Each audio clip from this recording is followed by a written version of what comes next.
I never thought I'd be telling this story on the internet. Even now, saying it out loud feels unreal. But what happened that day changed me forever. And if I don't talk about it, it feels like they win. So let me take you back to the moment my phone rang, to the moment my world stopped, and to the moment I discovered what my HOA had done while my grandfather was dying.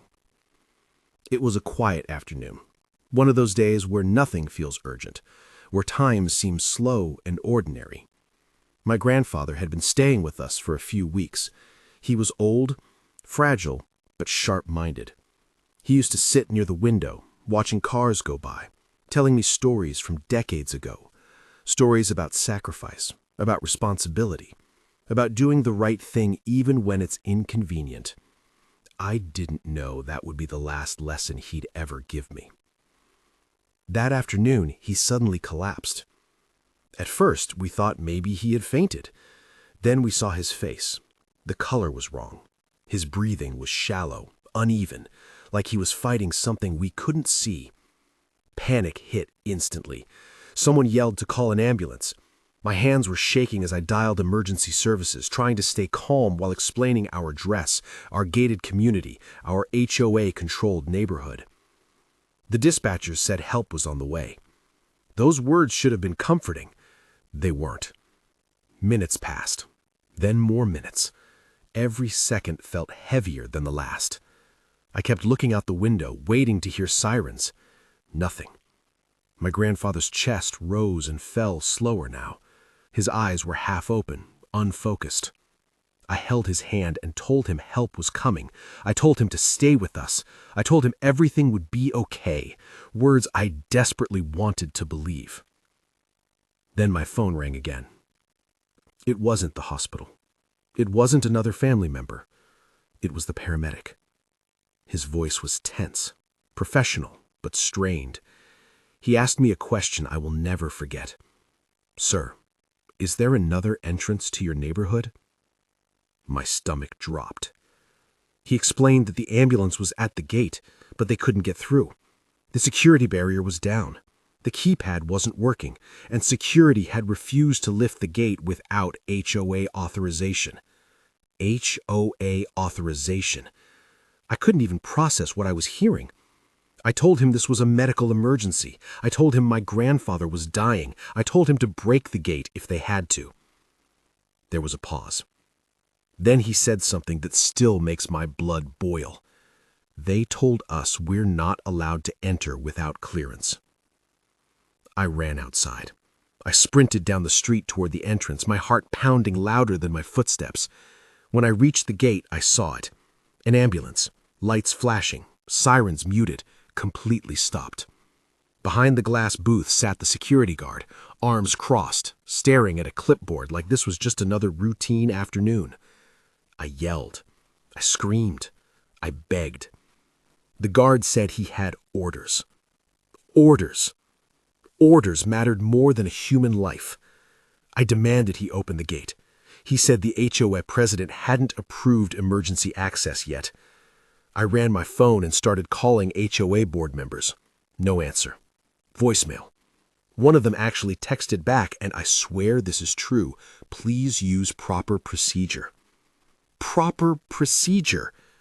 Behind me, the paramedic was already on the radio, explaining the delay. I could see the frustration on his face. He wanted to help. He was trained to save lives, and he was being blocked by a rule book written by people who weren't even there. By the time the gate finally opened, after someone higher up approved it, it was too late. The ambulance reached our house. They tried. They worked on him. They did everything they could. But my grandfather was gone. Just like that. He didn't die because help wasn't available. He didn't die because no one tried. He died because an HOA decided paperwork mattered more than urgency. That night, I didn't sleep. I sat in silence, replaying every second in my head. The flashing lights behind a locked gate. The words "not allowed." The delay that stole time we didn't have. And somewhere between grief and rage, something snapped. The next morning, I started digging.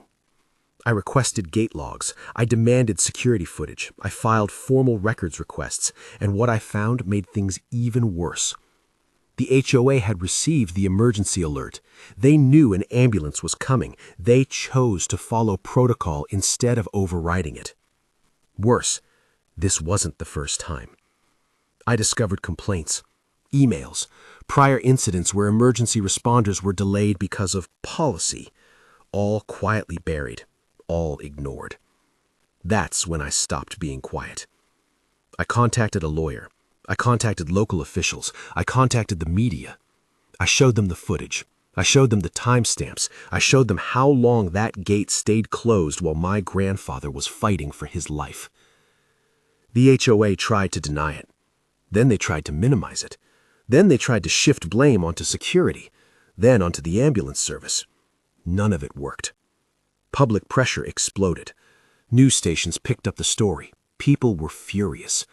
Residents started asking questions. Emergency services issued statements, and suddenly the HOA that once ignored my calls was begging for private meetings. They changed the rules after the fact. They issued apologies too late. They installed emergency overrides because they were forced to. But none of that brings him back. I still pass that gate sometimes. It opens automatically now for emergency vehicles. Smooth, fast, efficient. Exactly how it should have been from the beginning. And every time I see it, I think about how different things might be if common sense had mattered sooner. This isn't just an HOA horror story. This is a warning. Rules without humanity are dangerous. Power without accountability is deadly. And silence lets it happen again. So I'm telling this story for my grandfather, for anyone who lives behind gates controlled by people who think authority outranks compassion, and for anyone who believes this kind of thing could never happen to them. Because I used to believe that too, and I was wrong.